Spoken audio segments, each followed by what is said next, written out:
Un saludo enorme a todos los rincones del planeta.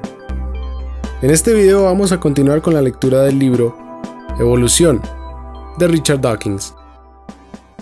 Prosigamos. Podemos ver que casi todo el incremento del tamaño del cuerpo ocurrió durante las primeras 2000 generaciones. La siguiente pregunta importante es esta. Dado que las 12 tribus aumentaron de tamaño a lo largo del tiempo evolutivo, ¿crecieron todas de la misma forma, siguiendo la misma ruta genética? No lo hicieron. Y ese es el segundo resultado de interés. El primer gráfico correspondía a una de las 12 tribus. Observe ahora, en el segundo gráfico, los mejores ajustes hiperbólicos equivalentes para las 12. Fíjese en su dispersión. Todas parecen estar acercándose a una meseta, pero la más alta de las 12 es casi el doble que la más baja, y las curvas tienen diferentes formas. La curva que alcanza el valor más alto en la generación 10.000 comienza creciendo más despacio que algunas de las otras, y luego las adelanta antes de la generación 7.000. Por cierto, no hay que confundir estas mesetas con las mesetas diarias del tamaño de la población dentro de cada matraz. Estamos viendo ahora curvas en tiempo evolutivo, medidas en generaciones de matraces, no en el tiempo de vida de las bacterias, que se mide en horas dentro de un matraz. Lo que sugiere este cambio evolutivo es que hacerse más grande es, por alguna razón, una buena idea cuando se está luchando para sobrevivir en este entorno alternativamente rico y pobre en glucosa. No especularé sobre por qué el tamaño cada vez mayor del cuerpo puede ser una ventaja. Hay muchas posibilidades, pero parece que debe ser así porque lo hicieron todas las tribus. Sin embargo, hay muchas formas diferentes de hacerse más grande, conjuntos distintos de mutaciones, y parecería que se hubieran descubierto diversos linajes evolutivos en este experimento. Esto es muy interesante, pero quizá resulta aún más importante que algunas veces un par de tribus parecen haber descubierto de modo independiente la misma forma de hacerse más grandes. Lenski y un grupo diferente de colegas investigaron este fenómeno tomando dos tribus, llamadas Ara positivo 1 y Ara negativo 1, que parecían haber seguido, después de 20.000 generaciones, la misma trayectoria evolutiva y estudiaron su ADN. El sorprendente resultado fue que encontraron 59 genes que habían cambiado sus niveles de expresión en ambas tribus, y los 59 habían cambiado en la misma dirección. Si no fuera por la selección natural, este paralelismo independiente en 59 genes parecería del todo increíble. Las posibilidades en contra de que esto ocurra por azar son asombrosamente grandes. Este es exactamente el tipo de cuestión que los creacionistas dicen que no puede suceder, porque piensan que es demasiado improbable que pudiera haberse producido por azar. Pero aún así, ocurrió.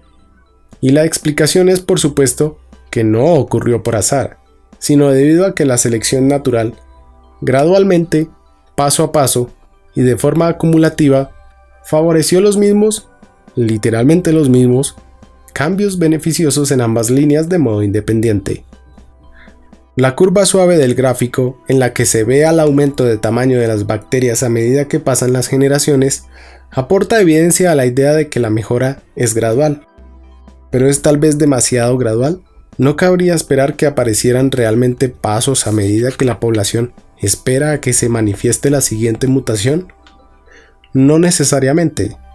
Eso depende de factores como el número de mutaciones implicadas, la magnitud del efecto de cada mutación, la variación en el tamaño de la célula causada por influencias distintas a las de los genes, y la frecuencia con que se toman muestras de las bacterias. Y es interesante que, si miramos el gráfico del incremento de eficacia biológica en relación con el tamaño de la bacteria, página siguiente, vemos lo que podría ser interpretado como una línea claramente más escalonada. Recuerde que cuando introduje la hipérbola, dije que sería posible encontrar una función matemática más compleja que se ajustase mejor a los puntos. Los matemáticos llaman a esto un modelo.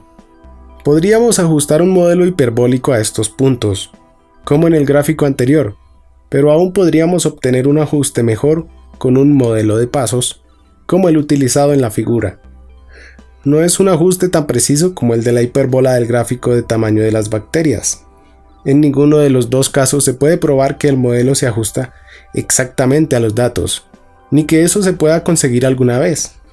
Pero los datos son al menos compatibles con la idea de que el cambio evolutivo que observamos representa la acumulación paso a paso de mutaciones. Hasta ahora, hemos visto una demostración muy atractiva de la evolución en acción. Evolución delante de nuestros ojos, documentada por comparación de 12 líneas independientes, y también de cada línea con fósiles vivos, que en sentido literal, en lugar de solo metafóricamente, proceden del pasado. Ahora, ya estamos listos para avanzar hacia un resultado aún más interesante. Hasta el momento, he supuesto que las 12 tribus evolucionaron para mejorar su eficacia biológica de la misma forma genérica, diferenciándose solo en el detalle. Algunas iban algo más deprisa, otras un poco más despacio. Sin embargo, el experimento a largo plazo produjo una excepción espectacular. Poco después de la generación 33.000, sucedió algo sorprendente. Una de las 12 líneas, llamada ARA-3, se volvió loca de repente. Observe el gráfico inferior. El eje vertical, etiquetado como DO, que quiere decir densidad óptica o nubosidad, es una medida del tamaño de la población en el matraz. El líquido se hace nuboso debido al enorme número de bacterias. El espesor de la nube se puede medir como un número y ese número es nuestro índice de densidad de población. Se puede ver que hasta la generación 33.000, la densidad media de población de la tribu ARA-3 andaba cercana a una densidad óptica de unos 0,04, que no es muy diferente a la de las otras tribus. Después, justo al pasar la generación 33.100, la densidad óptica de la tribu ARA-3, y solo de esa tribu entre las 12, comenzó un despegue. Su valor se multiplicó por 6 hasta alcanzar aproximadamente 0,25. Las poblaciones de los sucesivos matraces de esta tribu aumentaron. Después de solo unos pocos días, la meseta típica en la que se estabilizaban los matraces de esta tribu tenía un número de densidad óptica 6 veces superior al que solía tener y al que todavía mostraban las otras tribus. Era como si se hubiera inyectado una gran dosis de glucosa extra en cada matraz de la tribu ARA-3 y no se le hubiera aportado a ninguna otra tribu. Pero no era eso lo que había ocurrido. Cada matraz siguió recibiendo la misma ración de glucosa administrada escrupulosamente. ¿Qué estaba pasando? ¿Qué le ocurrió tan de repente a la tribu ARA-3? Lenski y 2 colegas lo investigaron más a fondo y lo descubrieron. Es una historia fascinante. Recuerde que dije que la glucosa era el recurso limitador y que cualquier mutante que descubriera cómo aprovechar mejor la glucosa tendría una ventaja. Eso es de hecho lo que ocurrió en la evolución de las 12 tribus. Pero también dije que la glucosa no era el único nutriente en el caldo de cultivo.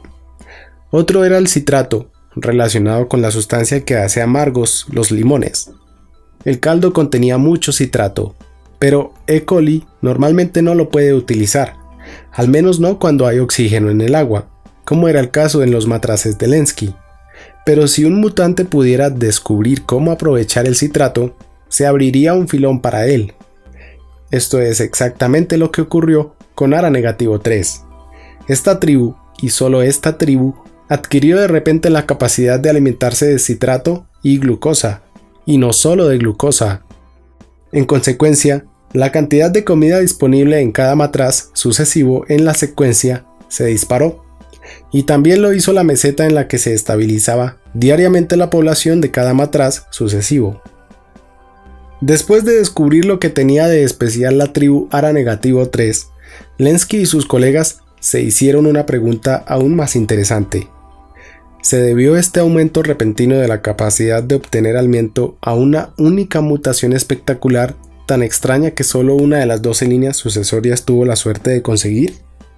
Fue, en otras palabras, solo el paso de una mutación como los que parecían demostrados en los pequeños escalones del gráfico de incremento de eficacia?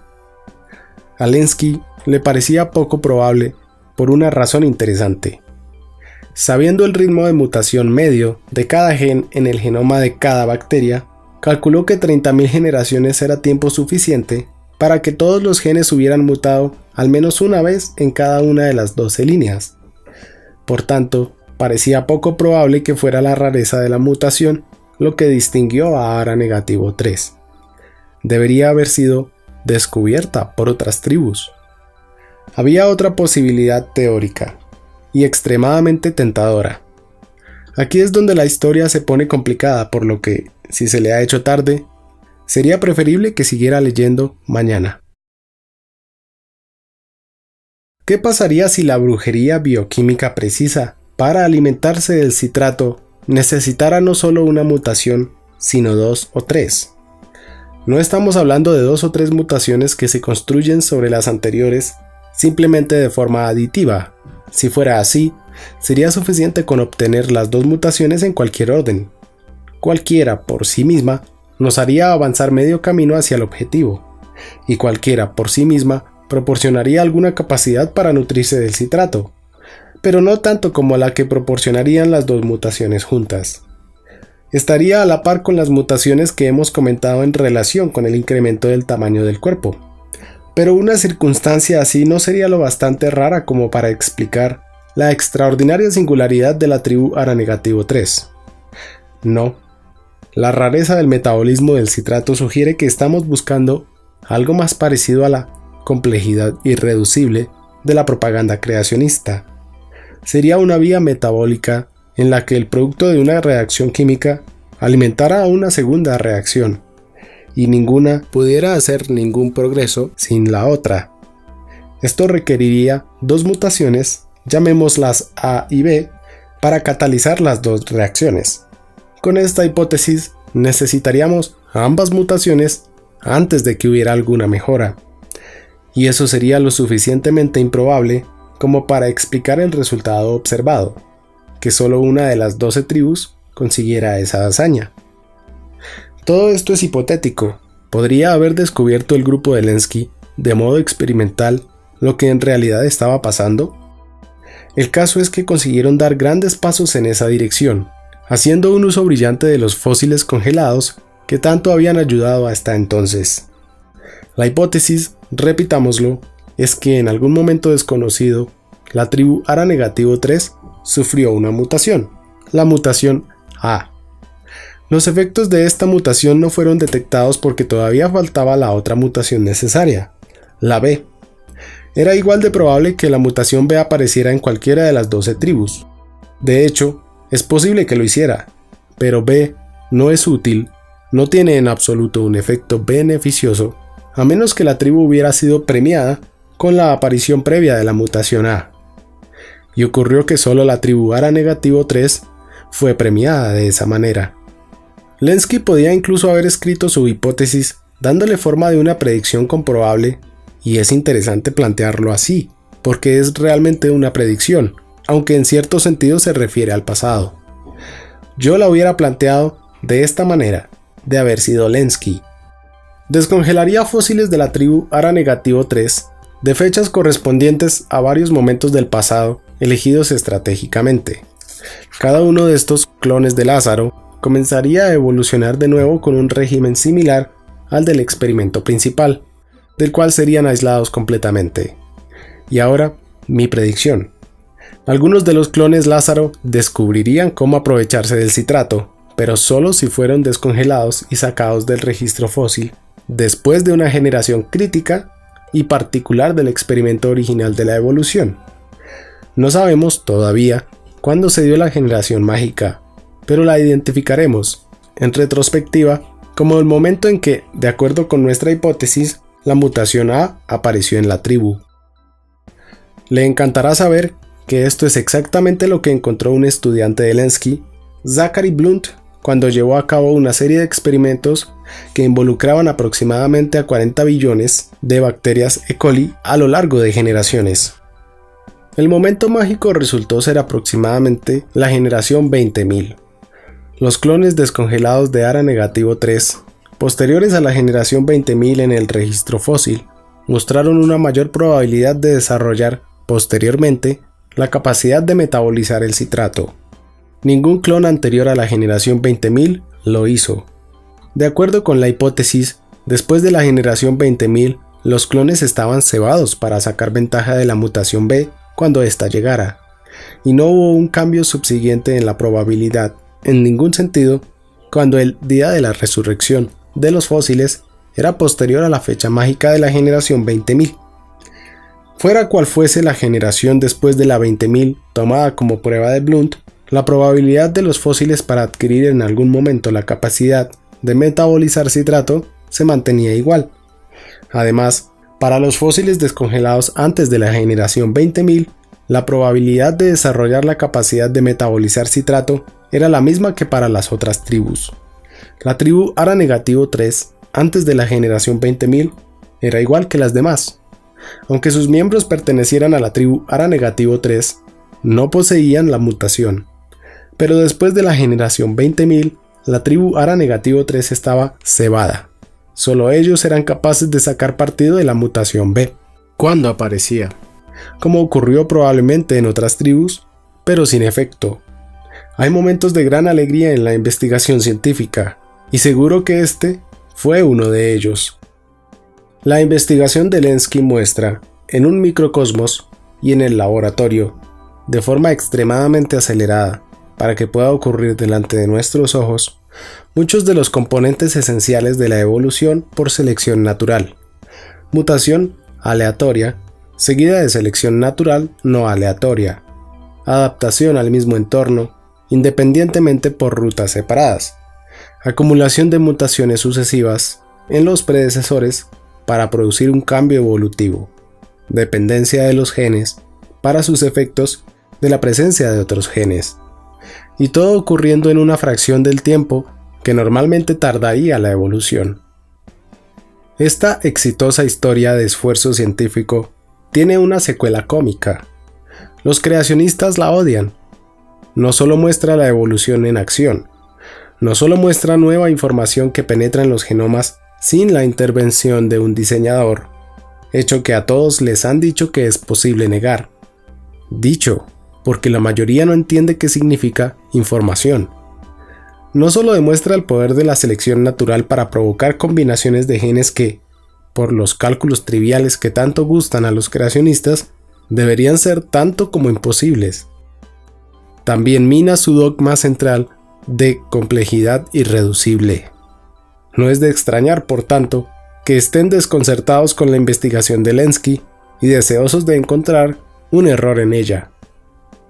Andrew Schleifly, editor creacionista de Conservapedia, la mendaz imitación de Wikipedia, escribió al Dr. Lenski para pedirle acceso a sus datos originales, lo que presumiblemente implicaba que tenía dudas sobre su veracidad. Lenski no tenía ninguna obligación, ni siquiera de responder a tan impertinente sugerencia, pero lo hizo de forma muy cortés, sugiriendo amablemente que Schleifly podría hacer el esfuerzo de leer el artículo antes de criticarlo.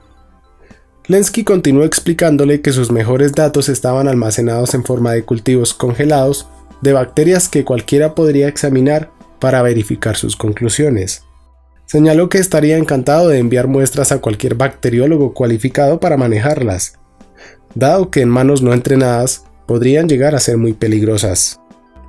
Lenski detalló esta cualificación con despiadado detalle y uno casi puede oír el placer con que lo hizo, sabiendo con certeza que Schleifly, un abogado en absoluto científico, apenas sería capaz de deletrear las palabras y mucho menos ejercer como bacteriólogo competente para llevar a cabo procedimientos avanzados de laboratorio, seguidos del análisis estadístico de los resultados. Todo el asunto fue resumido mordazmente en el célebre blog de P.Z. Myers, en un pasaje que comenzaba así: una vez más, Richard Lenski ha contestado a los tontos y necios de Conservapedia, y chico, ¿cómo los ha dejado?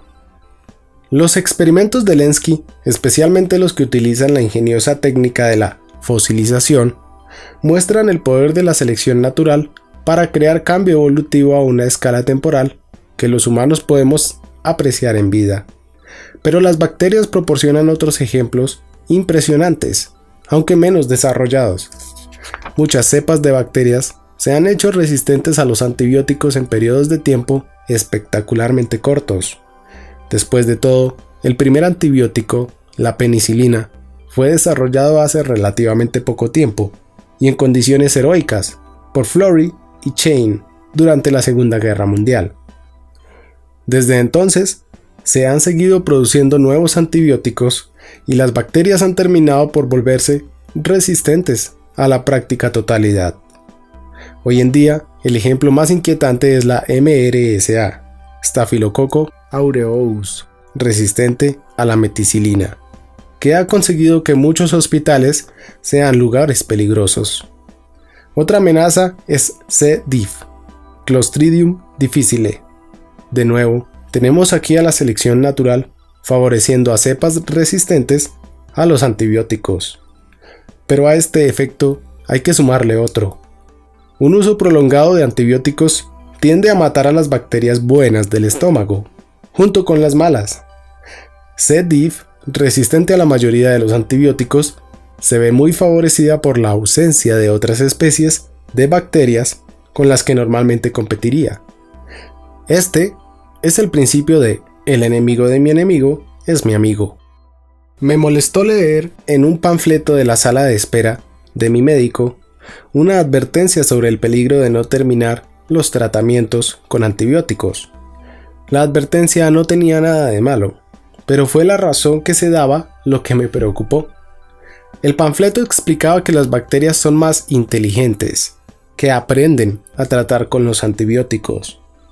Presumiblemente los autores pensaron que el fenómeno de la resistencia a los antibióticos sería más fácil de entender si lo llamaban aprendizaje en lugar de selección natural. Pero hablar de que las bacterias se hacen más inteligentes y de aprender es claramente confuso y, además de eso, no ayuda al paciente a entender la recomendación de seguir tomando las pastillas hasta acabar el tratamiento. Cualquier tonto puede ver que no tiene sentido describir a una bacteria como inteligente. Incluso si hubiera bacterias inteligentes, ¿por qué terminar un tratamiento antes de tiempo supondría una diferencia en la habilidad para aprender de una bacteria más inteligente? Pero en cuanto empezamos a pensar en términos de la selección natural, todo encaja a la perfección. Como cualquier veneno, los antibióticos dependen de la dosis. Una dosis suficientemente alta mataría a todas las bacterias. Una demasiado baja no mataría a ninguna. Una dosis intermedia mataría a algunas, pero no a todas. Si hay una variación genética entre las bacterias, de tal forma que algunas son más susceptibles a los antibióticos que otras, una dosis intermedia tendrá la proporción precisa para seleccionar favorablemente los genes de la resistencia. Cuando el médico nos dice que terminemos de tomar las pastillas, es para aumentar la probabilidad de matar a todas las bacterias y evitar dejar con vida a las mutantes resistentes o semiresistentes. Visto en perspectiva, podríamos decir que si hubiésemos sido mejor educados en el pensamiento darwiniano, nos habríamos dado cuenta antes de los peligros de la selección de las cepas resistentes. Panfletos como el que había en la sala de espera de mi médico no ayudan a esa educación. Y qué oportunidad tristemente perdida de enseñar algo del maravilloso poder de la selección natural. Y hasta aquí este video. Si te ha gustado, dale me gusta, comparte con tus amigos y deja un comentario. Si quieres más, suscríbete. Adiós.